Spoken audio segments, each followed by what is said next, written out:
আমাদের অনন্য স্টোরি সকল প্রকার পার্ট গল্প দেখতে আমাদের চ্যানেলটি সাবস্ক্রাইব করে পাশে থাকা বেল আইকনটিতে ক্লিক করে অল নোটিফিকেশন অন করে দিন। কি করছিস বিহান? কোথায় যাচ্ছিস? ওখানে তোর কোনো কাজ নেই, যা হচ্ছে ঠিকই তো হচ্ছে। আয়াতের জন্য ওই ছেলেই যোগ্য। একবার ওই ছেলেটাকে দেখ আর তোকে দেখ, ওর ধারে কাছেও যেতে পারবি না তুই। আয়াত যদি ভালো থাকার নতুন পথ বেছে নিয়ে থাকে তাহলে তুই কেন বাধা দিতে যাবি? হোক না ওর জীবনে সুখী। বেচারি অনেক কষ্ট পেয়েছে আমার কারণে, এখন শুধু ওর সুখী হওয়ার দিন। থাক, ও ভালো।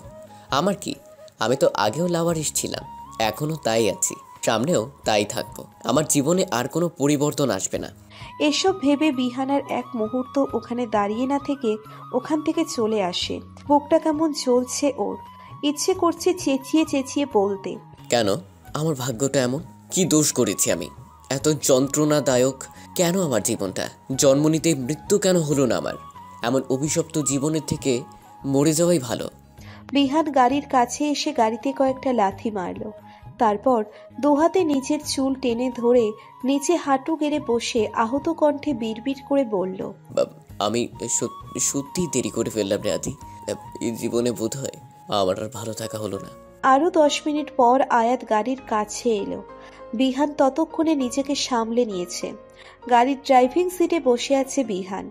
আয়াত গাড়িতে বসে বলে উঠল, সরি, দেরি হয়ে গেছে তাই না? বিহান সোজা সামনের দিকে তাকিয়ে থেকেই বলে উঠল, দেরি তো হয়েই গেছে, তখন আর কিছু করণের নাইকা। আসলে অনেক কাজ ছিল তাই।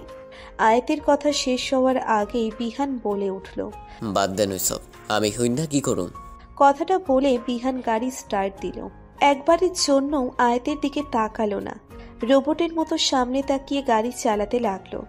আয়াতের কাছে বিহানের বিহেভিয়ার একটু অন্যরকম লাগলেও তেমন একটা ঘাটালো না আয়াত। সেও চুপচাপ বাইরে তাকিয়ে রইল। এরই মাঝে 1 সপ্তাহ কেটে গেছে।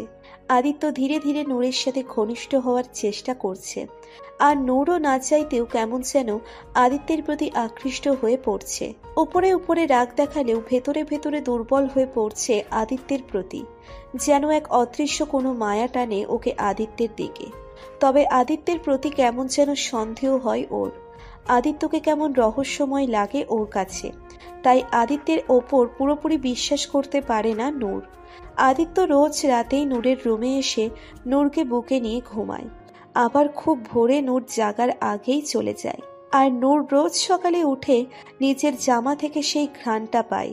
নূর প্রথম প্রথম এটা নিয়ে টেনশন করলেও এখন আর তেমন ভাবে না এটা নিয়ে, কারণ ঘ্রাণটা কেন যেন ওর অনেক ভালো লাগে।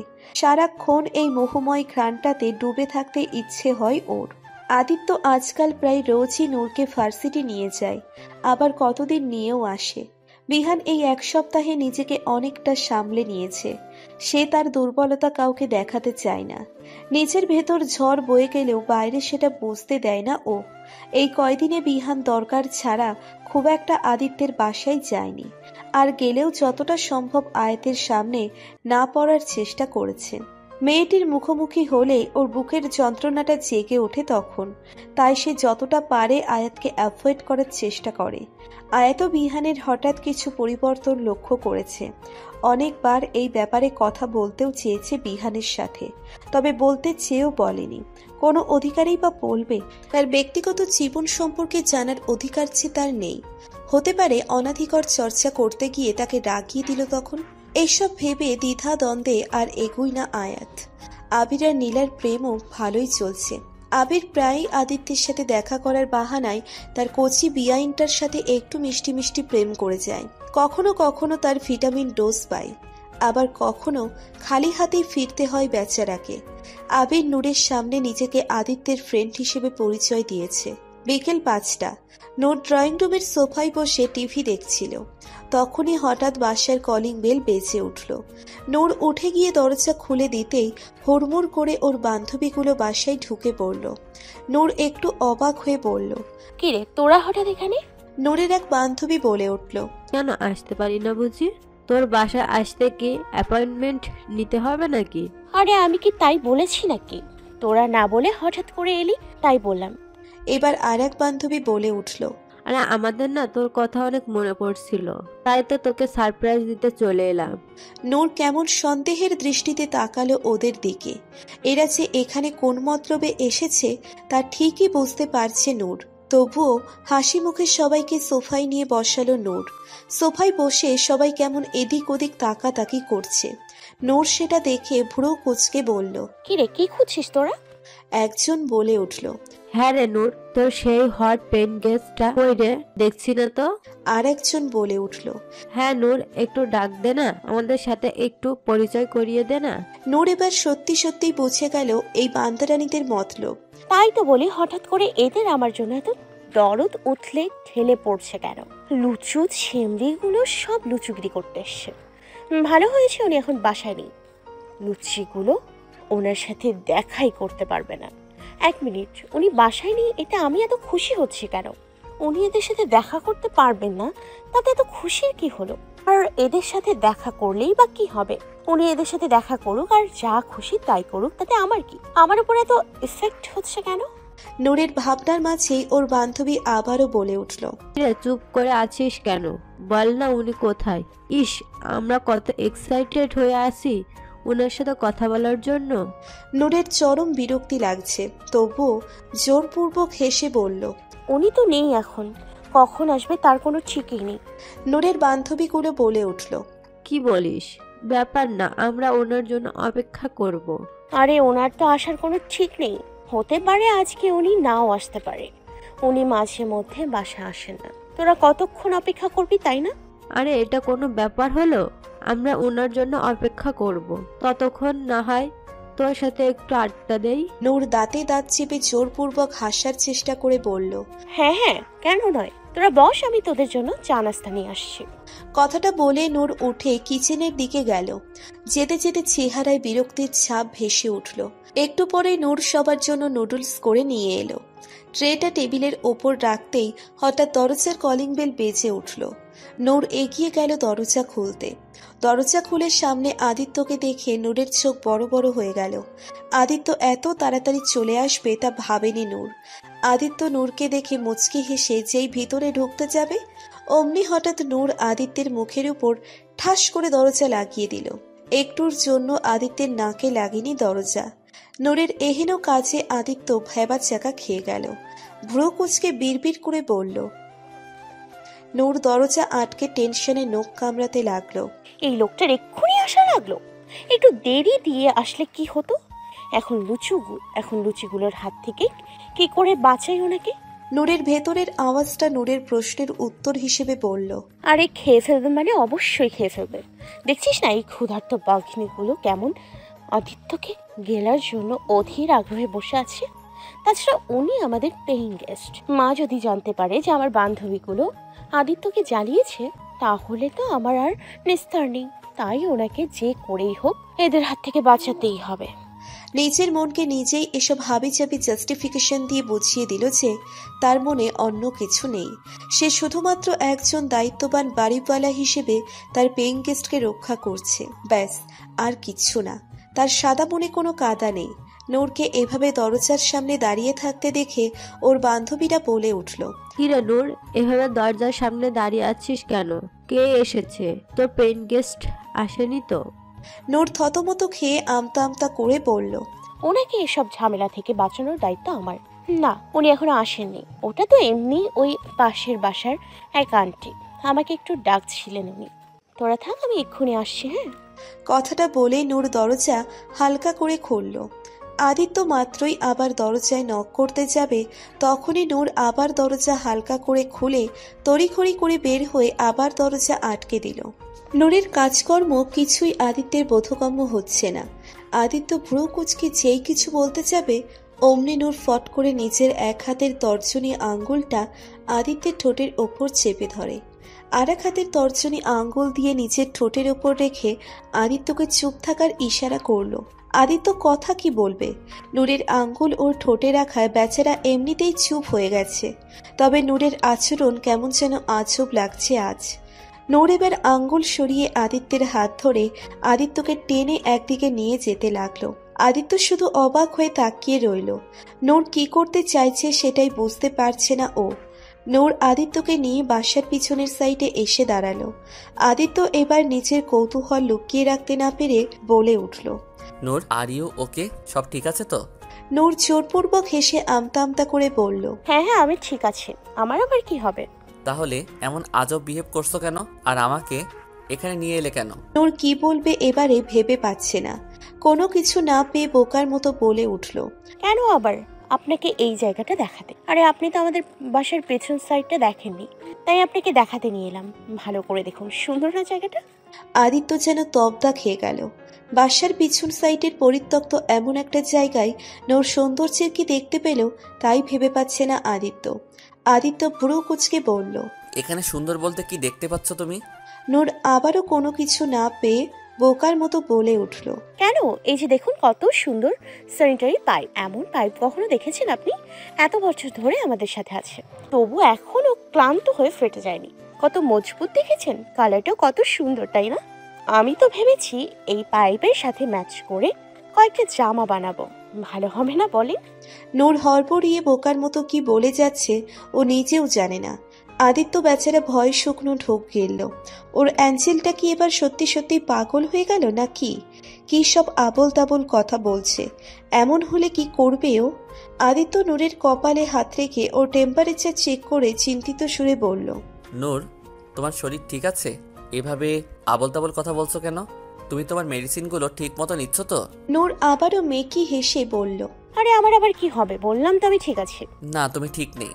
তুই চলো, তোমার চেক আপ করাতে হবে। কথাটা বলে আদিত্য নূরের হাত ধরে ওখান থেকে নিয়ে আসতে লাগলো। নূর আদিত্যকে থামতে বলছে, কিন্তু আদিত্য কোনো কথা বলছে না। নূর পড়ে গেছে এক মহা ঝামেলায়। এবার ওই লুচিগুলো দেখে ফেললে কি হবে আল্লাহ জানে। আদিত্য নূরকে নিয়ে দরজার সামনে আসতেই নূর আবারও বলে উঠল, আরে আমার কথাটা তো শুনুন প্লিজ। আদিত্য কিছু বলতে যাবে তখনই নূরের বান্ধবীরা দরজা খুলে বেরিয়ে এলো। আদিত্যকে দেখে সব কয়টা খুশিতে গদগদ হয়ে গেল। ওরা নূরের দিকে তাকিয়ে বলল, আরে নূর, উনি এসেছে, তুই আমাদের বলিস নাই কেন? নূর কি বলবে, বেচারি এখন নিজের মুখ লুকানোর জন্য ইঁদুরের গর্ত খুঁজছে। সেখানে যেয়ে যদি নিজেকে লুকাতে পারে। আদিত্য ভ্রু কুঁচকে নূরের বান্ধবীদের দিকে তাকিয়ে বলল, জি, আপনারা কারা? আপনাদের তো চিনলাম না। নূরের বান্ধবী বলে উঠল, আমরা হলাম নূরের ফ্রেন্ডস। আসলে আমরা একটু আপনার সাথে দেখা করে পরিচিত হতে এসেছিলাম, কিন্তু নূর বলল আপনি হয়তো আজ আসবেন না, তাই অনেকক্ষণ ধরে বসে থেকে আমরা এখনই যেতে নিয়েছিলাম। এদের কথা শুনে আদিত্য এক ভ্রু উঁচু করে সরু চোখে নূরের দিকে তাকালো। আর সেটা দেখে নূর অন্যদিকে ঘাড় ঘুরিয়ে মাথা চুলকাতে লাগলো। বেচারি এখন কোন কোনায় গিয়ে লুকানো যায় সেই জায়গা খুঁজছে। আদিত্যের কাছে এবার আসল ব্যাপারটা ক্লিয়ার হয়ে গেল। নূরের এতক্ষণ ধরে এসব পাগলামির কারণও বুঝে গেল আদিত্য। তো অ্যাঞ্জেলটা জেলাস হয়ে এসব করছে। কথাটা ভেবে আদিত্য মনে মনে হাসলো।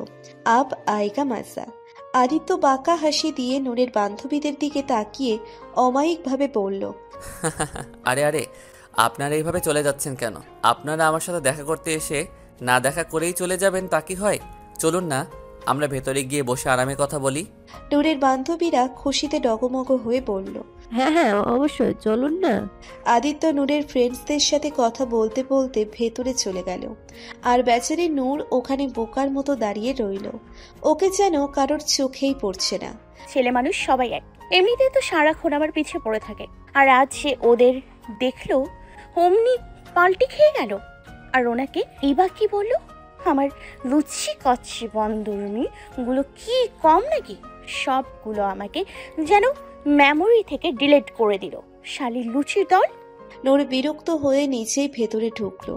ভেতরে ঢুকে নূরের চোখ কপালে উঠে গেল। আদিত্য নূরের ফ্রেন্ডসদের সাথে এমনভাবে মিশে গেছে যেন দুধের সাথে হরলিক্স। কি সুন্দর হাসাহাসিতে গড়াগড়ি খাচ্ছে, যেন সকাল সকাল হাঁসের মাংস খেয়ে এসছে। ইস, দেখে মনে হচ্ছে হাসির ঢেউ যেন আজকের পর এক্সপায়ার হয়ে যাবে, তাই জন্মের হাসি আজ হেসে শেষ করছে। আর এই ছেলেটাকে দেখো, মনে হচ্ছে যেন গোলাপিদের মাঝে কৃষ্ণ সেজে বসে আছে। মরণ। কিন্তু আমার এত রাগ হচ্ছে কেন? ধুর জ্বালা, কিছুই ভালো লাগে না। নূর রাগে কিরমির করে এগিয়ে গিয়ে সোফায় ধূপ করে বসে পড়ল। আদিত্য আর চোখে নূরকে ঠিকই দেখছে। ওকে এভাবে জেলাস হতে দেখে অনেক মজা লাগছে ওর, আর এটা ভেবেও অনেক খুশি লাগছে যে ওর অ্যাঞ্জেলটা এখনো ওকে অন্য কারোর সাথে সহ্য করতে পারে না। ব্যাস একবার শুধু নূর ওর মনের কথাটা বুঝতে পারলেই হলো, তাহলে সব ঠিক হয়ে যাবে। নূরের বান্ধবীরা এবার আদিত্যের গা ঘেঁষে বসে ওর সাথে সেলফি তুলতে লাগলো। যদিও আদিত্য ভিতরে ভিতরে চরম বিরক্ত হচ্ছে, তবুও নূরকে দেখানোর জন্য ও নিজেও হাসি মুখ করে ওদের কাজে সায় দিচ্ছে। ওদের এসব কাণ্ড কারখানা নূরের রাগের অগ্নিকুণ্ডে আরো ঘি ঢেলে দিল। নূরের ইচ্ছে করছে সব কয়টার মাথায় আগুন ধরিয়ে দিতে। এমন লুচ্চি মেয়েরা ওর বান্ধবী কি করে হলো সেটাই আজকের দিনে ভাবনার বিষয়। লুচ্চিগিরিতে এদের মেডেল পাওয়া উচিত। সবগুলো সানি লিওনের নেক্সট জেনারেশন মনে হচ্ছে। আদিত্য এবার টি টেবিলের ওপর নুডলস দেখে বলে উঠল, ওয়াও, নুডলস কে বানিয়েছে? নূরের এক বান্ধবী বলে উঠল, নূর বানিয়েছে, আপনি খাবেন নাকি? আদিত্য নূরের দিকে আর চোখে তাকিয়ে বলল, হ্যাঁ, কেউ দিলে তো খাওয়াই যায়। নূরের বান্ধবী এবার নূরের দিকে তাকিয়ে বলল, এই নূর জানা, আদিত্যজির জন্য এক বাটি নুডলস নিয়ে আয়। আদিত্যজি? কেন রে ভাই? ভাইয়া বলতে কি মুখে ফোসকা পড়ে যায়? আদিত্যকে দেখে জ্বলে যায়। মনে মনে এসব বললেও উপরে উপরে জোরপূর্বক হেসে নূর বলল, হ্যাঁ হ্যাঁ, কেন নয়, এক্ষুনি আনছি। আমার কাজই তো এই, তাই না? কথাটা বলে নূর দাঁতে দাঁত চেপে মনে মনে হাজারটা গালি দিতে দিতে কিচেনের দিকে গেল। কিচেনে এসে নূর রাগে ফেটে পড়ছে। ইস, কি শখ! গোপীদের সাথে রঙ্গলীলা করে করে নুডলস খাওয়া হবে, তাই না? খাওয়াচ্ছি নুডলস, এমন নুডলস খাওয়াবো যে বাপের জন্মেও ভুলবেন না। ভেবে নূর রাগের বশে আদিত্যের নুডলসের বাটিতে অনেকগুলো মরিচের গুঁড়ো মিশিয়ে দিল। তারপর সেটা একটা ট্রেতে করে নিয়ে বাইরে এলো। বাইরে এসে আদিত্যের সামনে নুডলসের বোলটা এগিয়ে দিয়ে ফেক স্মাইল দিয়ে বলল, এই নিন আপনার নুডলস। নূরের এক্সপ্রেশন দেখে আদিত্যের একটু সন্দেহ হলো, তবুও কিছু না বলে মুচকি হেসে নূরের হাত থেকে নুডলসের বোলটা হাতে নিল। নূর সেটা দেখে একটা বাঁকা হাসি দিল। আদিত্য চামচে পেঁচিয়ে এক চামচ নুডলস মুখে দিতেই সন্দেহটা ক্লিয়ার হয়ে গেল। আদিত্য বুঝতে পারছে নূর এসব ইচ্ছে করেই করেছে। আদিত্য মনে মনে বলল, তুমি বললে তো বিস্মান করতেও দ্বিতীয়বার ভাববো না। সেখানে এই ঝাল কি জিনিস? তোমার দেওয়া শাস্তি সানন্দে গ্রহণ করলাম অ্যাঞ্জেল। অতপর আদিত্য সেই ঝাল দেওয়া নুডলস খেতে শুরু করলো। এটা দেখে নূর অনেক অবাক করে গেল। ও তো ভেবেছিল আদিত্য একবার মুখে দিয়েই আর খাবে না, কিন্তু আদিত্য তো বিনা বাক্যে খেয়েই যাচ্ছে।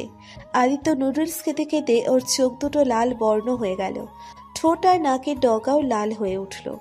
আদিত্য ছোট থেকেই ঝাল কম খায়, সেখানে এত ঝালে আদিত্যের অবস্থা করুণ হয়ে যাচ্ছে। ঠোঁট দুটো ঝালে কাঁপছে। নূরের এবার প্রচুর খারাপ লাগছে।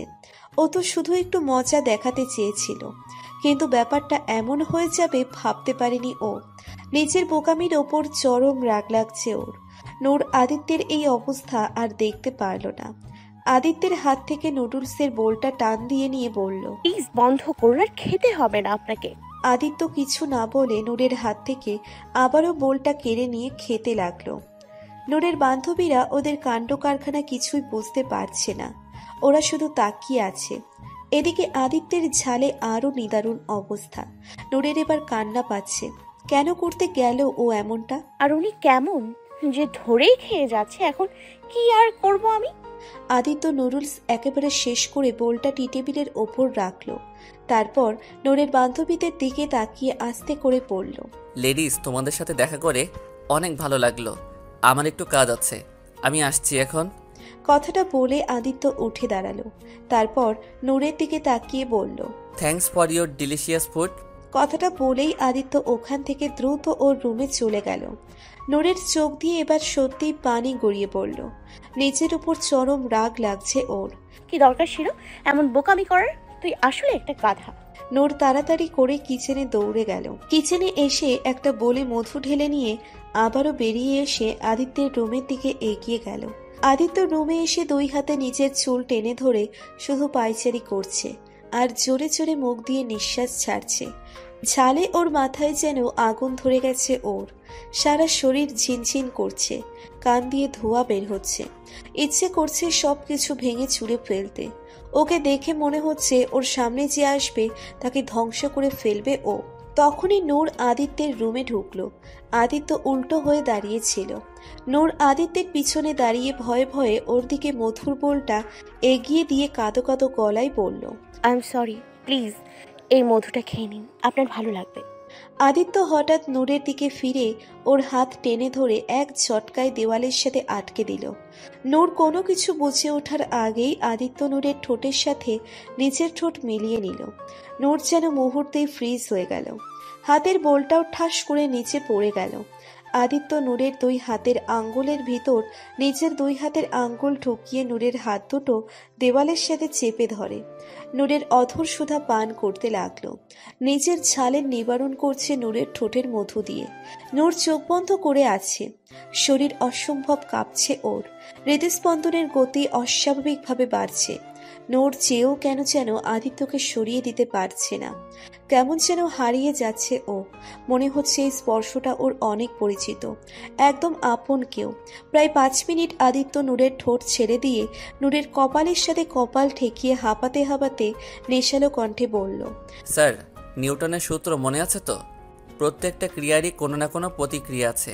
তোমার ফ্রেন্ডসদের ক্রিয়ায় তুমি জেলাস হয়েছ, আর প্রতিক্রিয়া স্বরূপ আমাকে ঝাল খাইয়েছ। আর তোমার ক্রিয়ার প্রতিক্রিয়া স্বরূপ আমি আমার ঝালের নিবারণ আমার মতো করে নিলাম। তোমার আনা ওই মধু দিয়ে আমার কিছু হতো না। আমার তো এক্সট্রা পাওয়ারফুল মধু দরকার ছিল, যে মধু খাওয়ার সাথে সাথে একদম ইনস্ট্যান্ট কাজ করে। আদিত্য এবার নূরের কানের কাছে মুখ নিয়ে লো ভয়েসে বলল,